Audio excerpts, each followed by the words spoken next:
aí, quem fala aqui é o Renan, você está no Megascópio e agora vamos falar um pouco mais sobre o universo de The Witcher, mais especificamente sobre Blood Origin, né, ou A Origem, que é esse spin-off que vai ser lançado pela Netflix no dia 25 de dezembro com 4 episódios. Bom, aqui eu vou abordar especificamente 2 materiais de divulgação. O primeiro deles, que é o trailer lançado, e o outro é um vídeo do What to Know, do Declan de Barra, falando um pouco mais sobre a produção. Então eu vou acabar trabalhando os dois vídeos de forma mesclada, porque um complementa muito bem o outro, tá? Então, dividindo, eu vou abordar a parte da produção e depois a parte da narrativa. Começando pela parte da produção, eu gostei bastante do trailer. Eu achei a montagem dele muito bem feita, você consegue ver a ligação dos personagens e você retoma pontos que vai ser importante, como por exemplo o caso dos monólitos. Eu falo isso porque na segunda temporada os monólitos apareceram e foram, nossa, mas o que é isso? Para que serve? E ficou claro para quem conhece o universo de The Witcher, para que servia e como funcionava mais ou menos.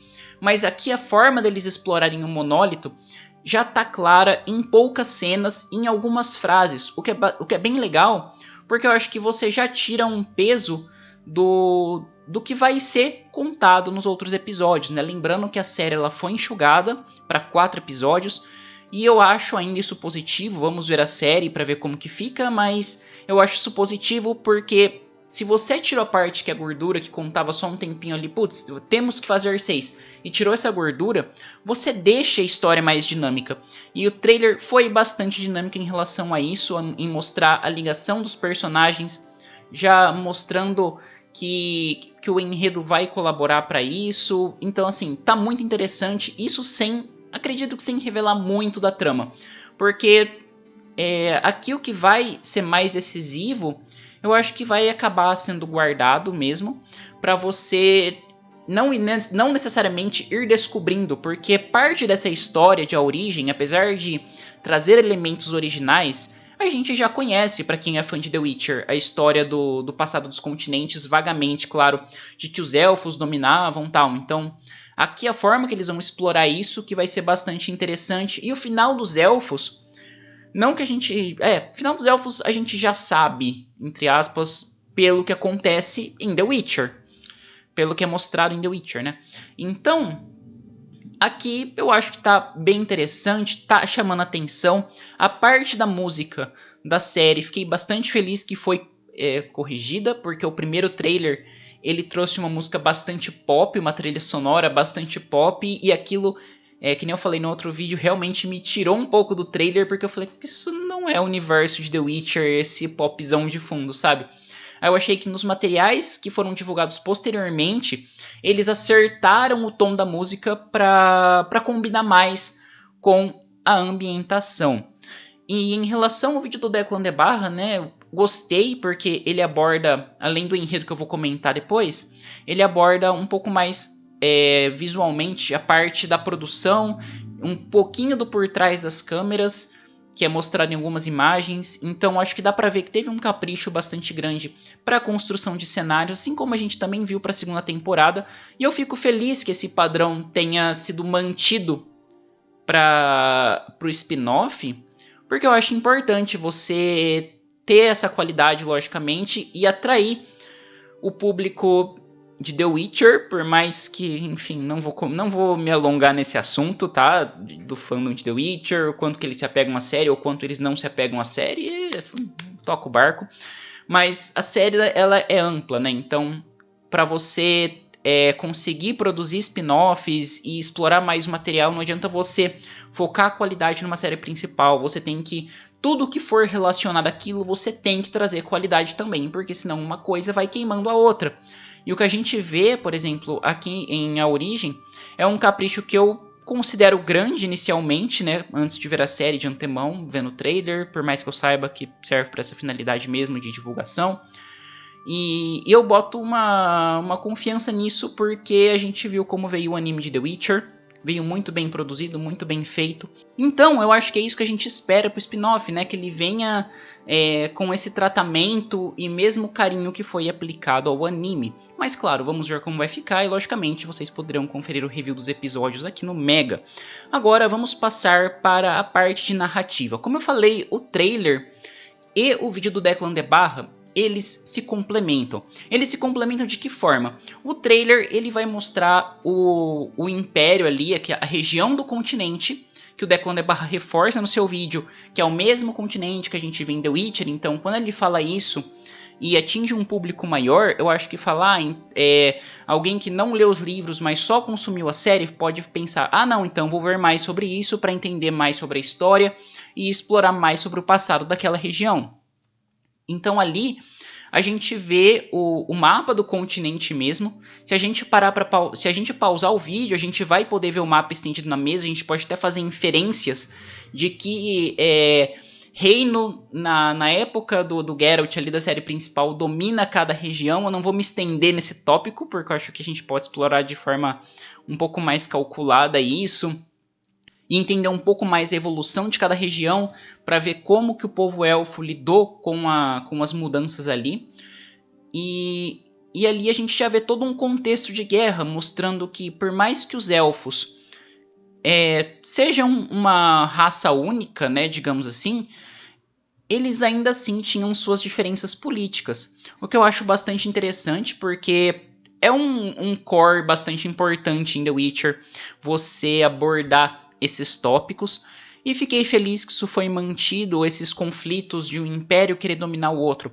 Mas pô, que impérios são esses, né? Porque o que a gente sabe dos elfos muito é que eles estavam lá antes da chegada dos monstros, dos seres humanos, etc, etc.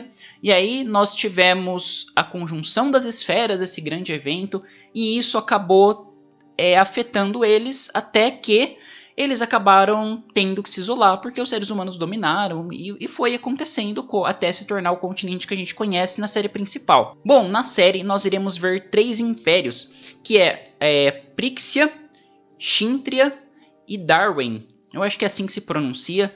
E nós também iremos ver 3 clãs.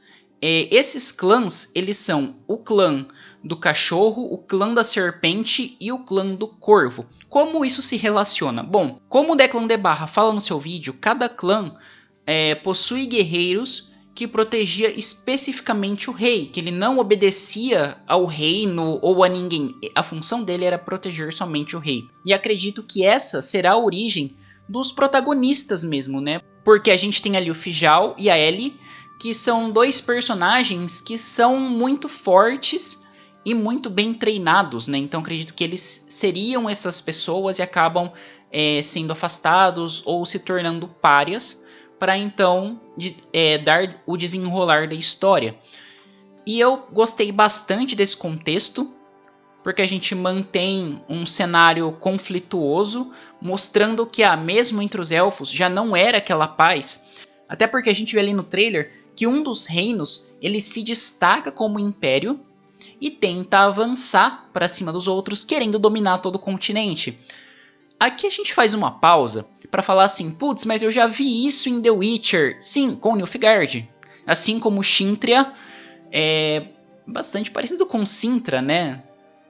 Colocando umas mudanças temporais, poderia se formar Sintra e o que a gente vê ali do Império da Calante. Então acredito que isso já pode dar origem aos reinos que a gente vai ver lá e como que isso vai influenciar culturalmente esses reinos. Porque se a gente pegar a história de Nilfgaard, inclusive eu tenho um vídeo aqui no canal falando sobre a história de Nilfgaard, a origem de Nilfgaard, a gente tem ali a dinastia Emrys, que é o que a gente vê com o Emir Var-Emrys, que tá na série, tá no jogo de The Witcher 3 também. Mas se a gente pegar na origem, como eu estava falando, a gente vai ver que eles têm origens bastante próximas com os elfos de uma determinada região. Então pode ser que aqui a gente já veja um princípio de Nilfgaard, até porque, como eu estava falando, essa cultura desse império mais expansionista já é retratada aqui. Então acredito que a gente vai ver, e claro, eu tô falando isso de vozes da minha cabeça, tá? Falando isso baseado no que eu conheço do universo de The Witcher e do que eu acho que as coisas podem se desenrolar. Agora vamos falar dos monólitos.